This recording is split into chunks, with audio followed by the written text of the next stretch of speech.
70주년을 앞두고 광복절 특사 최종 명단을 발표했습니다. 정치인과 공직자 등은 사면 대상에서 제외됐고 관심을 모았던 경제인 사면에선 대기업 총수들 중 유일하게 최태원 SK그룹 회장이 포함됐습니다.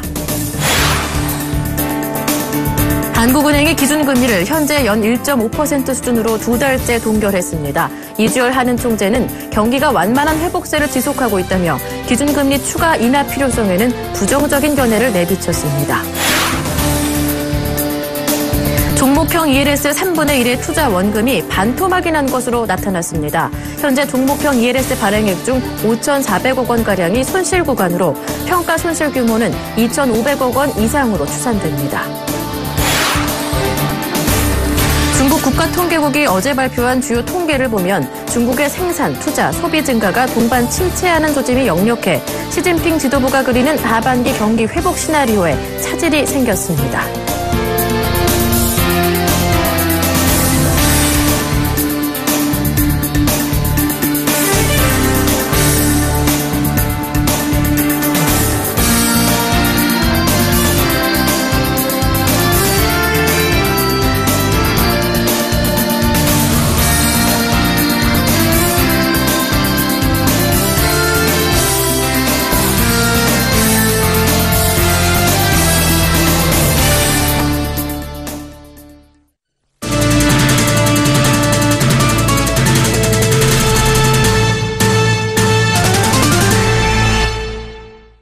여러분 안녕하십니까? 8월 13일 목요일 센 경제 현장 오늘의 주요 뉴스입니다. 정부가 광복 70주년을 앞두고 광복절 특사 최종 명단을 발표했습니다. 정치인과 공직자 등은 사면 대상에서 제외됐고 관심을 모았던 경제인 사면은 소규모에 그쳤는데요. 대부분이 중소기업인들이었고 대기업 총수들 중에서는 최태원 SK그룹 회장만 포함됐습니다. 한지희 기자가 보도합니다. 정부가 광복 70주년을 앞두고 서민생계형 형사범과 불우수영자, 경제인 등 6,527명에 대한 특별 사면 명단을 확정했습니다. 관심을 모았던 대기업 총수 등 기업인 사면은 총 14명이 특별 사면됐습니다. 대기업 총수 가운데에서는 최태원 SK그룹 회장이 유일하게 이름을 올렸고 김현중 한화그룹 부회장, 홍동욱 한화그룹 여천 NCC 대표 등이 포함돼 있었습니다. 이미 2차례 사면을 받았던 김승현 한화그룹 회장과 기업어음 사기 발행 혐의로 수감 중인 구본상 LIG 넥스원 부회장 등 다른 그룹 총수들은 이번 사면에서 제외됐습니다. 정부는 국민들이 공감할 수 있는 절제된 사면이 이루어질 수 있도록 명확한 기준과 원칙에 따라 민생 사면과 경제인 사면을 실시하였습니다. 최태원 SK그룹 회장 등 경제인 14명을 기준에 따라 엄정히 선정하여 남은형의 집행을 면제하거나 형선고 실효 및 형선고에 따른 자격 제한을 해제하였습니다. 이번 특별 사면으로 특별 복권된 최태원 SK 회장은 지난해 3월 스스로 물러났던 SK 주식회사와 SK 이노베이션, SK 하이닉스 등 주요 계열사 등기 이사직에도 복귀할 수 있게 됐습니다. 그룹 전반 경영을 지휘할 수 있게 돼 각 계열사들에 대한 대규모 투자도 신속히 단행될 전망입니다.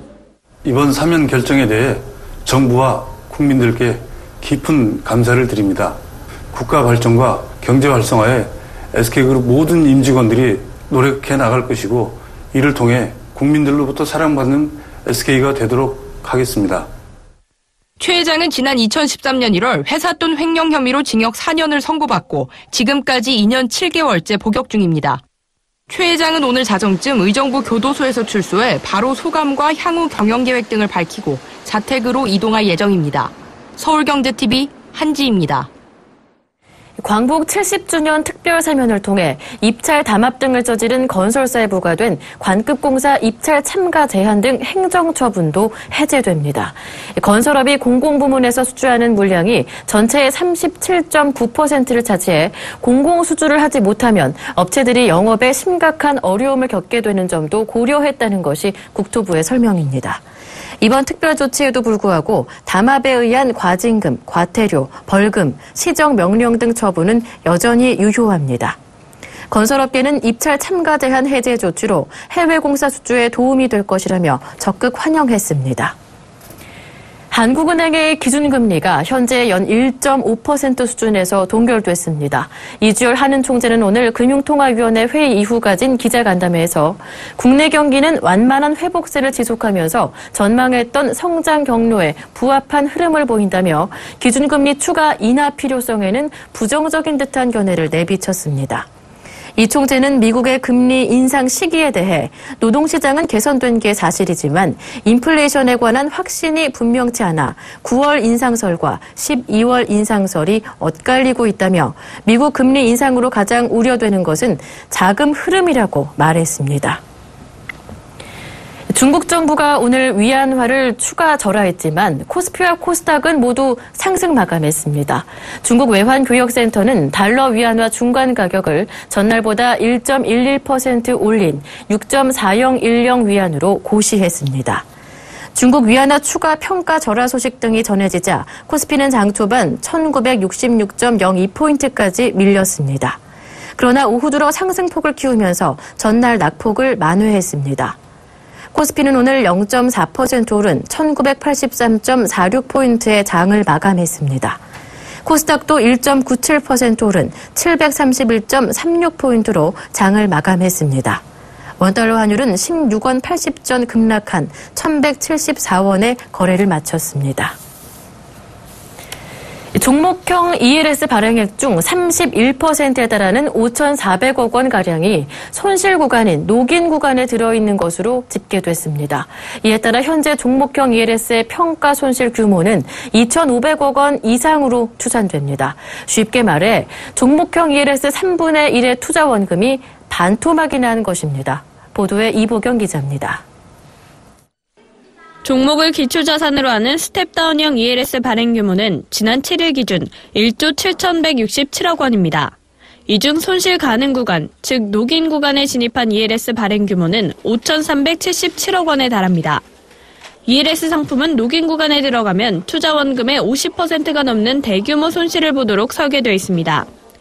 당초 ELS가 중위험 중수익으로 알려진 데는 종목형 ELS의 경우 해당 종목의 주가가 50% 이상, 즉 반토막 나기 쉽지 않다는 전제가 깔려 있습니다.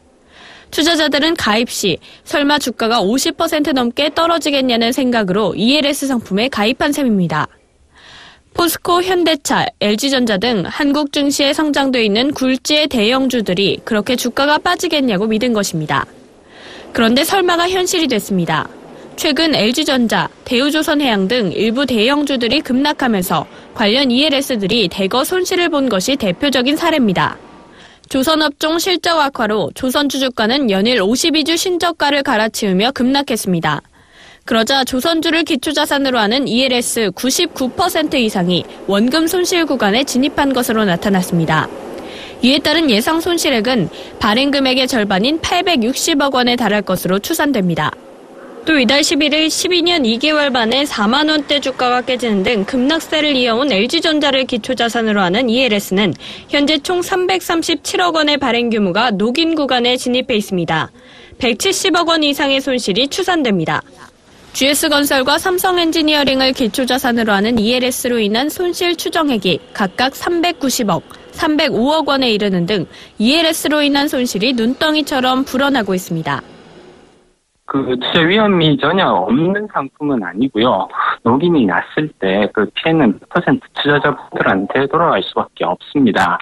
그러한 부분들이 ELS의 상품이 판매될 때 사실은 거의 위험이 없는 상품처럼 소개가 됐던 측면이 있는 것 같은데 이런 부분들이 조금 앞으로는 바뀌어야 될 부분이 아닌가라는 생각이 좀 들고요. 아직 만기가 되지 않았기 때문에 주가가 다시 올라 투자자들이 손실을 보지 않을 가능성도 적지 않습니다.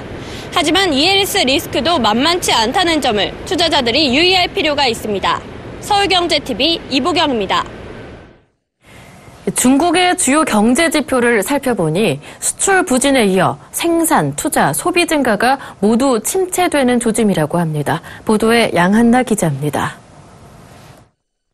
온중구진, 안정 속 발전이라는 의미의 중국 시진핑 정부의 총체적 기조가 차질을 빚게 됐습니다. 마이너스 8.9%의 수출 부진 쇼크, 철강, 자동차 등 주요 제조업 생산량의 감소, 부동산 개발 등 신규 투자 감소, 이 같은 중국 경제의 적신호가 하나둘씩 앞다퉈 켜지고 있기 때문입니다. 중국은 오늘 위안화 가치를 또 내렸습니다. 1.11% 추가 절하로 위안화 가치는 사흘간 총 4.66% 떨어졌습니다. 중국이 이처럼 위안화 가치를 내리는 것은 수출 확대를 통해 경기 침체를 극복하기 위한 것입니다. 이 같은 중국 정부의 노력에도 중국이 올해 목표로 하는 7%의 성장률을 달성할 수 있을지는 미지수입니다.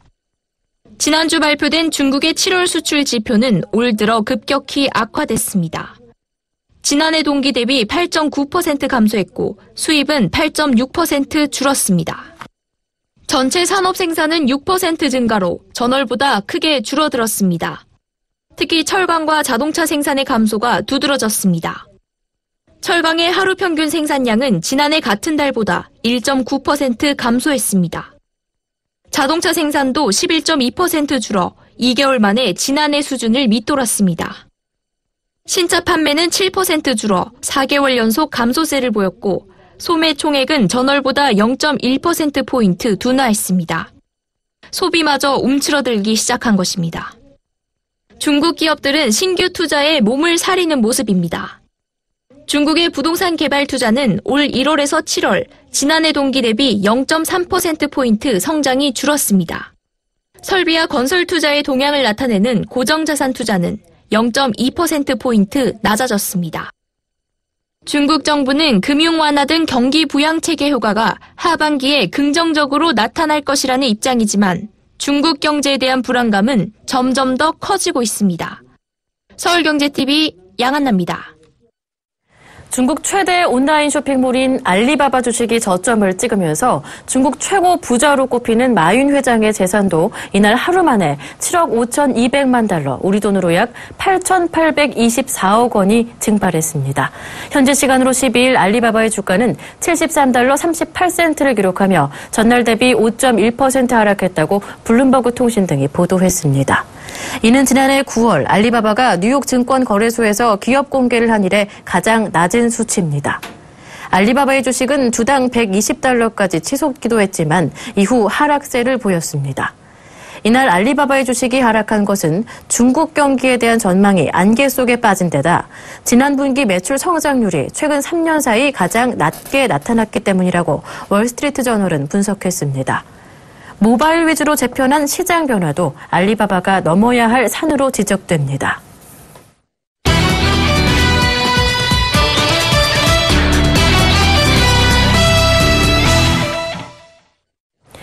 중국 당국이 사흘째 평가 절하에 나서면서 위안화는 4.6%가량 가치가 떨어졌습니다.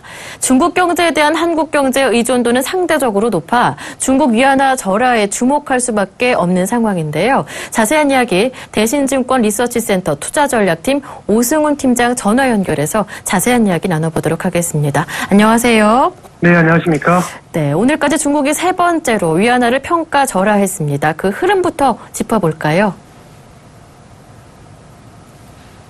8월 11일부터 그 중국은 관리변동 환율제를 지금 채택하고 있습니다. 우리나라 같은 경우는 자유변동 환율제이기 때문에 한국은행이 거래 전에 고시하는 환율이 없는데요. 중국은 이제 관리변동 환율제를 채택하고 있기 때문에 중국 인민은행이 10시 한 20분경에 그날의 고시 환율을 발표를 하게 됩니다. 8월 10일부터 그동안 그 고시 환율 변화를 크게 두지 않았었는데 8월 11일부터 3일간 이 고시 환율을 연속해서 평가 절하하면서 위안화 절하를 가속시키는 모습들을 보여줬고요.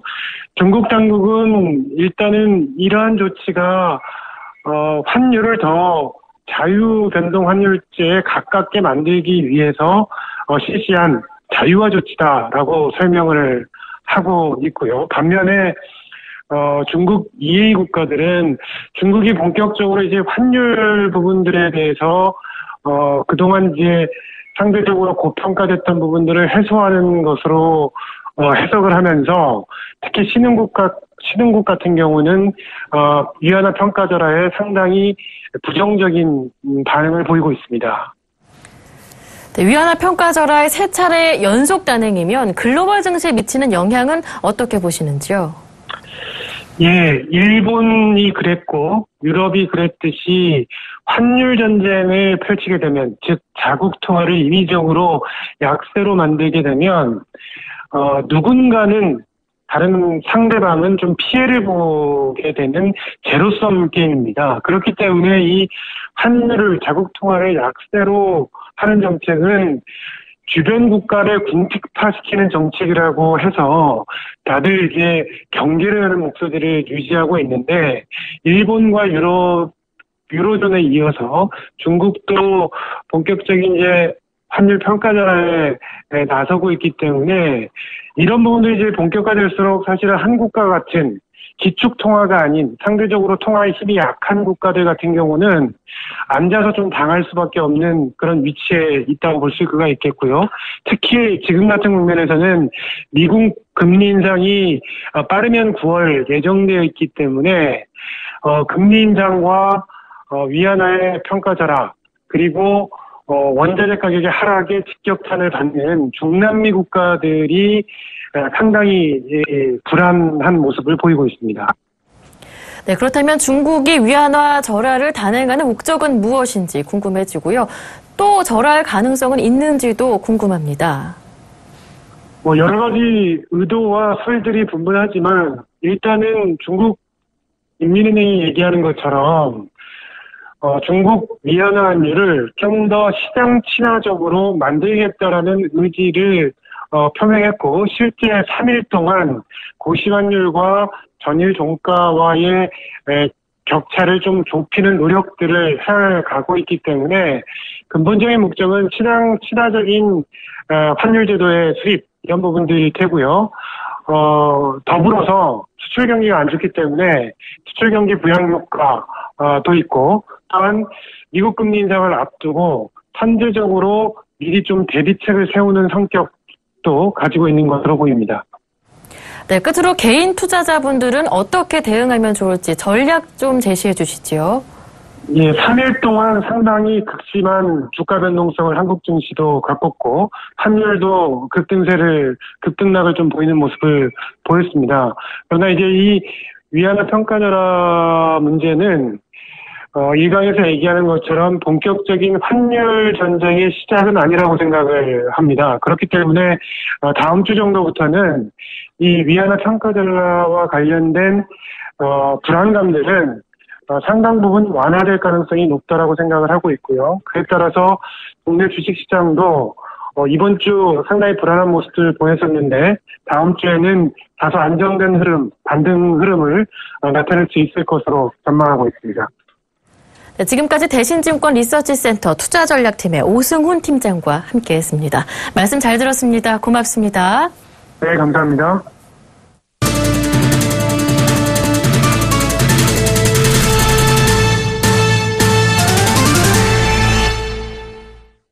현대자동차가 글로벌 경기 침체 속에서도 올해 들어 브라질과 인도에서 최대 실적을 올리며 계속 질주하고 있습니다. 글로벌 경쟁사들의 가격 공세로 중국 시장에서 고전하고 있지만 브라질 등 신흥시장 흥행이 현대차의 실적 개선에 큰 보탬이 되는 분위기입니다. 현대차는 지난 7월 브라질 시장에서 18,638대를 판매해 올해 들어 월 단위로 가장 많이 팔았습니다. 현대차의 브라질 시장 점유율은 2012년 3.0%에서 브라질 공장이 본격 가동되기 시작한 2013년 6.0%로 껑충 뛰어올랐습니다. 지난해에는 7.1%를 기록하는 등 매년 크게 증가하고 있습니다. 인도 자동차 시장에서도 현대차의 약진이 눈에 띕니다. 현대차는 지난 7월 인도에서 3만 7천 대를 판매해 전년 동기 대비 24.7% 늘었습니다. 전년 대비 증가폭은 인도 진출 자동차 업체 중 가장 높았습니다. 주식시장은 대외 불확실성 확대로 투자 심리가 위축된 상황이지만 ETN은 하루 거래 대금이 200억 원을 돌파하며 가파르게 성장하고 있습니다. ETN은 국내외 주식, 채권, 상품 변동성 등을 기초 자산으로 하는 파생 결합 증권입니다. 증권사가 발행하는 주식처럼 상장돼 거래됩니다. 어제 ETN 1일 거래대금은 205억 6천만 원으로 지난해 말 시장 개설 이후 최대치를 기록했습니다. ETN 거래대금이 하루 200억 원을 넘은 것은 이번이 처음입니다. ETN 일평균 거래대금은 지난달 54억 원 규모에서 이달 111억 원으로 2배 이상 늘었습니다. 개설 초기 상장 종목 수는 10개에 불과했으나 현재 55개로 늘었습니다. 조단위 몸집을 유지하고 있는 펀드의 수가 최근 7년 사이에 4분의 1 수준으로 줄어든 것으로 나타났습니다. 상장 뒤수 펀드와 채권형 펀드, 머니마켓 펀드를 제외하고 운용자금 1조 원 이상의 초대형 펀드는 2007년 27개에서 2008년 34개로 급증했다가 2009년 28개, 2010년 16개, 2011년 18개 이후 계속 사라지는 추세입니다. 해외 펀드 활성화 방안이 종료되고 세계 금융위기 풍파를 겪으면서 지속적으로 감소했습니다. 현재 운용자금 1조 원 이상인 초대형 펀드로는 국내 펀드만 9개 남았고 해외 펀드는 하나도 남지 않았습니다. 이 중 2004년에서 2007년 기간에 출시돼 10년 안팎 각종 풍상을 견딘 펀드가 7개로 집계됐습니다.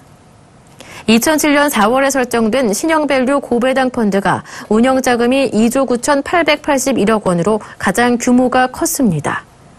다음은 2006년 1월에 출시된 KB퇴직연금 배당 40증권자 펀드로 설정액은 1조 7,095억 원입니다. 중국의 위안화 전격 절하가 경기 둔화를 막으려는 조치로 해석되면서 한국의 신용부도수와 프리미엄이 6개월 만에 최고로 올랐습니다. 부실기업 구조조정을 전문으로 다루는 회사가 이르면 올 10월에 공식 출범합니다. 삼성전자가 14일 라이벌 애플의 안방인 미국 뉴욕에서 새 프리미엄 스마트폰 갤럭시 노트 5와 갤럭시 S6 엣지 플러스를 공개합니다. 금융소비자원은 최근 시작한 롯데그룹 상대 불매 운동을 소상공인 연합회와 연대해 기한 없이 펼치기로 했습니다.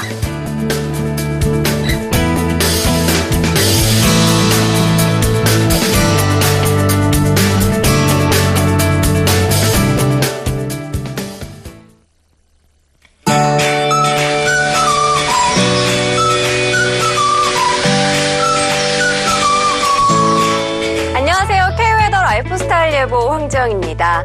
광복 70주년 연휴가 시작되는 내일 전국 대부분 30도로 웃돌면서 무더운 날씨가 이어지겠습니다. 가벼운 옷차림에 강한 햇볕을 막을 수 있는 모자나 선글라스 챙기시고요. 중부 일부로는 소나기가 내리는 곳이 있겠으니 양산과 우산 겸용으로 챙기시면 유용할 것 같습니다. 내일은 경기 동부와 강원도, 충북 북부와 경북 북부 지역을 중심으로 소나기가 내릴 텐데요. 아침부터 늦은 오후 사이 5에서 40mm로 지역에 따라 갑작스레 집중호우가 내리는 곳이 있겠으니 유의하시기 바랍니다. 따라서 내일은 무더운 날씨 속에 중부지방 중심으로 소나기가 내리겠고요. 토요일에는 비 소식 없이 구름만 많은 하늘에 무덥겠습니다. 일요일은 중부지방으로 또 한 차례 소나기 소식이 있고요. 제주도에는 오후부터 비가 시작돼 월요일 오전까지 이어질 것으로 보이니까 제주도 휴가 가시는 분들 참고하시기 바랍니다. 현재 높게 오른 기온의 대기가 불안정해지면서 내륙 곳곳에 소나기가 내리고 있는데요. 오늘 밤까지 중남부 할 것 없이 내륙 곳곳에 소나기가 내리겠고요. 돌풍과 천둥, 번개를 동반하는 곳도 있겠으니 유의하시기 바랍니다. 내일도 서해상에 위치한 고기압의 가장자리에 들겠습니다. 자세한 지역별 날씨 나절 예보로 알아보겠습니다. 전국에 가끔 구름 많겠고 중동부로 소나기가 내리겠습니다. 서울, 대전 31도까지 높게 오르겠습니다. 동해안은 상대적으로 더위가 덜하겠는데요. 낮 기온 27도 예상됩니다. 내일 자외선이 강하겠으니 한낮 장시간 외출은 피하시는 게 좋겠고요. 광주, 대구 32도까지 올라 덥겠습니다. 동해상에선 비가 내리겠고 바다의 물결은 전해상에서 잔잔하게 일겠습니다. 다음 주는 수요일 남부지방에 비 소식이 있고요. 그 밖의 날은 구름만 많은 하늘에 대기 불안정으로 소나기가 내리는 곳이 있겠습니다. 기상정보였습니다.